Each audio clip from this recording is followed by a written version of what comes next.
To call what we're about to see in Congress a shakeup may well be an understatement. Huge gains for the Democrats, so many Republicans taking a hike from a Washington where they see little to no chance to get things done.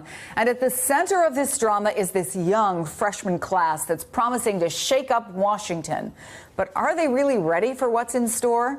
Documentary filmmaker and producer Alexandra Pelosi, daughter of Nancy Pelosi, got an insider's point of view from some key retiring members of Congress for a new special on Vice News tonight on HBO called Goodbye Congress. Take a look. Would you recommend this job to a friend? If you love this job so much, why are you quitting? 30 years is a long time. I'm ready to try something new. I got elected, I think I was 37 years old. And now I feel like I'm 77 years old. When did you come here? In 82.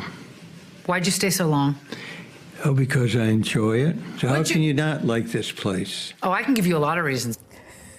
Alexandra Pelosi joins me now. I just asked her. This is her 13th documentary. It is fascinating. Okay, so let's talk. You were saying off camera the Republicans were a little more forthcoming than the Democrats. Oh, for sure. I think it's just liberating to leave. I think a lot of these members felt like they finally got to just let it all out. They no longer have to play the political game.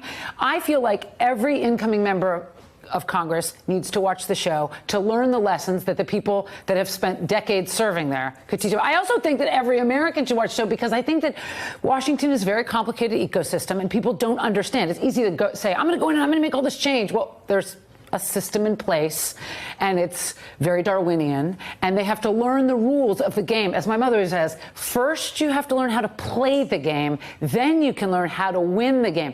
There are a lot of new members that need to learn how to play the game, and these outgoing members of Congress are willing to share what they learned in the decades. And don't underestimate the importance of building relationships, which you cannot have on day one. Having said that, that's probably one of the common themes you heard. But if there were a couple of things that you took away, even as somebody who has lived in a household where you get what it's like to go through the angst of being a member of Congress, what did you learn?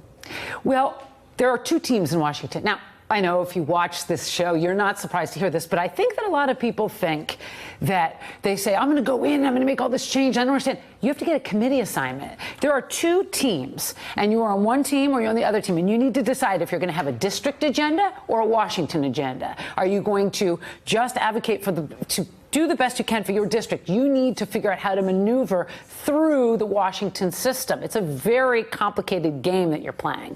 And I think that what all these members need to learn is what committee you get on and how to affect the change that you say you're going to make. It's really easy to say, I'm going to make a big change. You're going to put your imprimatur here. Well, first you need to learn how can I affect this change? Are you going to be an insider or are you going to be an outsider? Are you going to be the district person or are you going to be the Washington person? There are a lot of decisions that they need to make about how they're going to play the game. And I have to say, I did profiles on quite a few of these new members of Congress, sometimes before, sometimes after they actually won their seat. I mean, as an American, not as a journalist, just as an American, I'm enthusiastic about fresh ideas, really smart people, really committed to making things better for the people in their districts. The reality check is about to set in, and you spoke with Paul Ryan and some others about advice for the freshman class, which I love. So let's listen to that. This is a meritocracy. Do not be a generalist, be a specialist. Put your big girl pants on and don't let the suckers get you down. I need you to be my Yoda. What can you teach me about how Washington works? You can't get run over if you use the tunnel. What does that mean? That means that there are no reporters in the tunnel. Ouch, no reporters in the tunnel. But in terms of advice for the freshman class, is there sort of a consensus among the people that you talk to that they really don't know what they're getting themselves into? Absolutely. I think that the number one rule, it sounds very cliche, it's what you learned in kindergarten. You need to make friends. I think a lot of people come rolling in, firebomb style, and it's really important that you realize you have to make friends on both sides of the aisle. That's the most important thing. If you want to make any change, you're not going to be able to do it just by sticking with your people. You have to make friends. You only sent us the clip, so I am going to sit down tonight and watch this. I am really interested in this. It's on Vice News tonight. It's the special Goodbye Congress. Is it tonight or tomorrow night? Tomorrow night. Tomorrow night, 7:30 Eastern Time. Alexandra Pelosi, good to see you. Thank you for having me. Thank you. And coming up. Hey there, I'm Chris Hayes from MSNBC. Thanks for watching MSNBC on YouTube. If you want to keep up to date with the videos we're putting out, you can click subscribe just below me or click over on this list to see lots of other great videos.